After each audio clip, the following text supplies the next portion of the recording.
morning, PotCoins. Today is Sunday, 21 June 2015. We are currently on block 854278 of the Pot chain. Here's what's been going on this week.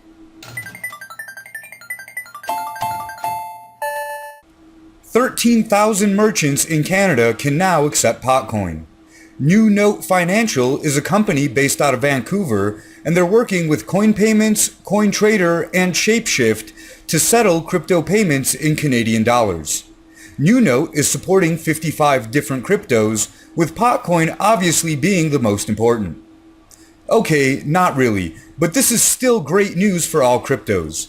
The ability for merchants to accept cryptos and not even know or care what cryptos are is a huge step for mainstream adoption. The company is also working on providing settlements in US dollars, which they claim will become available in the near future. There's a new easy way to get Potcoins if you already have other cryptos. ShapeShift.io is an amazingly simple and anonymous way to get Potcoins. Unlike an exchange, there is no registration, no usernames or passwords or emails or anything personally identifiable. As awesome as the service was, it got even better. Now they have an app in the iTunes App Store, and an Android app is in the works. I tried it out last week after meeting the creator, Eric Voorhees. It works fast. It only took about 2 minutes. The interface is ultra minimal and super simple. You just pick what coins you have and what coins you want, tell it the address to send to, and it generates a deposit address. There is hardly any markup on the trade. I noticed it was almost the same as the current rate on Cryptsy. This service provides a much needed bridge between cryptos that totally bypasses the fiat banking system and other crypto exchanges.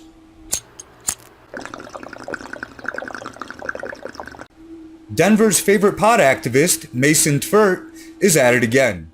He was one of the major players in drafting and passing Amendment 64, and now he's looking for a place to smoke. There's a huge lack of places to legally consume pot. Burt is heading an effort to allow private businesses to offer such a place. While it's legal to buy and have pot, tourists are having the hardest time actually smoking it. I'm a fairly conservative stoner, and I don't think that out on the street or in a public park is the most appropriate place to smoke up. But unfortunately, the city has been extremely inactive about the issue. The proposal that they're working on would allow existing bars, clubs, and venues to dedicate 21 and older spaces to indoor vaping and outdoor, out of public sight smoking. Assistant City Attorney David Broadwell said the petition would have to be signed, sealed, and delivered by September 3rd in order to appear on the November ballot. So with a little over 2 months to get this done, they are very optimistic that this will happen.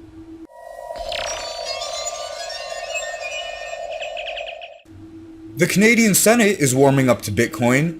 They have decided to let Bitcoin do its thing with little government interference. After about a year of deliberation, they've put out a report that says, this technology requires a light regulatory touch, almost a hands-off approach. In other words, not necessarily regulation, but regulation as necessary. While this seems promising, it is just a bunch of words.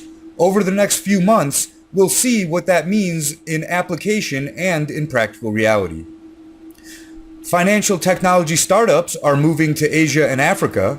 An increasing number of companies are seeking to avoid restrictive and oppressive regulation by getting away from developed nations and instead focusing on the developing world. The main focus of most startups is currently person-to-person digital transfers and international remittance. Cryptos have a great chance of leapfrogging legacy banking in these places, the same way that they skipped landline phones and went straight to cell phones. It seems more likely that the killer app everyone's been waiting for will come out of Zimbabwe rather than New York. Government-promoted encryption. Is it April Fool's in June? I read this article about the US government promoting encryption, and I'm so confused.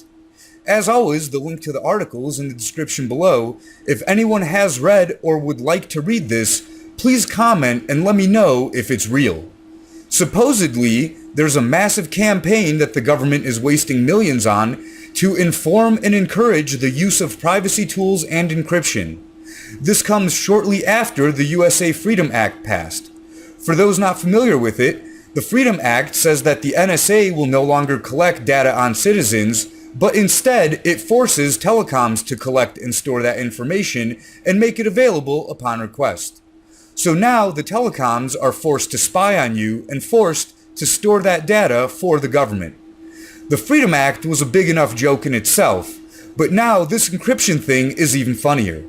Hillary Clinton was quoted saying, "We really wanted citizens to seriously reconsider the trust they're putting in ISPs like Comcast, Time Warner, and AT&T.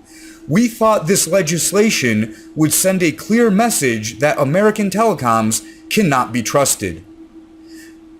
Fucking what? The government can't be trusted, and now they're forcing telecoms to be untrustworthy. Am I the only one that thinks there would be no problems if the government just stopped creating problems?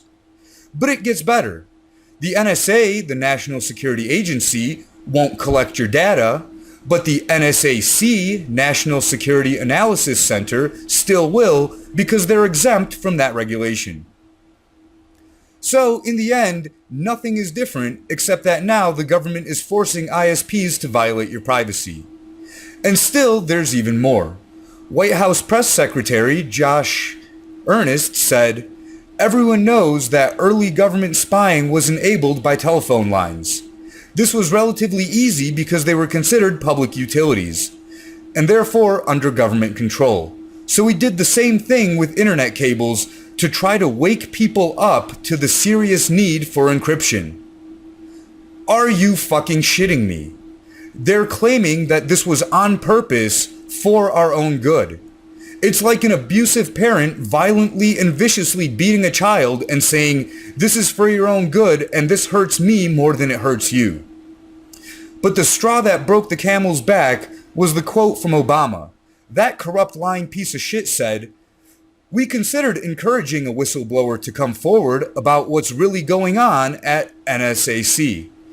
I was so pleased when Snowden did the same for the NSA." If that asshole was so pleased with Snowden, then why did they have the media stop using the term whistleblower and started calling him a traitor and a terrorist? And why is Snowden still hiding out in Russia? Did I get got? Did I fall for a fake article? Or has the world gone completely insane and not even bother trying to fake sanity anymore? Again, let me know in the comments below. That's it for this edition of Mad PotCoins. Smoke 'em if you got 'em.